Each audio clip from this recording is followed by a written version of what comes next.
Ce que vous évoquez pour le cancer du sein est également valable, j'imagine, pour tous les autres cancers, y compris chez les enfants. Alors on a plusieurs approches aujourd'hui en cancérologie. Soit vous allez vous focaliser sur une cancérologie par organe, où vous allez avoir une réflexion différente suivant que le cancer émerge du sein, de la prostate, du poumon, du côlon ou autre organe, ou soit vous allez avoir une approche très transversale, où en fait vous allez regarder la cellule cancéreuse, à quoi elle ressemble, et ensuite, quel que soit l'organe où elle naît, où elle va se loger, on va avoir une approche très globale. Alors il est vrai que la cancérologie pédiatrique est un petit peu différente à considérer dans la mesure où l'enfant est en croissance, les médicaments vont être donnés à des doses différentes, euh, on veut guérir l'enfant, mais on ne veut pas altérer sa croissance, il va falloir faire des adaptations de traitement, la psychologie est un peu différente puisque on s'occupe de l'enfant et de ses parents, que l'enfant n'a pas le même bagage intellectuel pour lutter contre ses souffrances.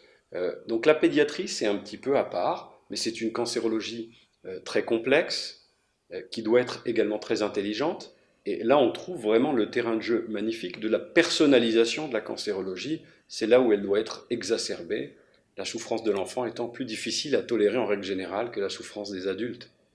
Mais je voudrais parler de cela avec vous. Euh, Juste pour terminer, en fait, que ce soit en cancérologie infantile ou chez l'adulte, votre démarche de cette étude de la cellule sera la même. Oui. Aujourd'hui, quel que soit le type de cancer ou de pathologie en général en médecine, la globalisation, la statistique est faite à défaut d'avoir une capacité à personnaliser un peu plus.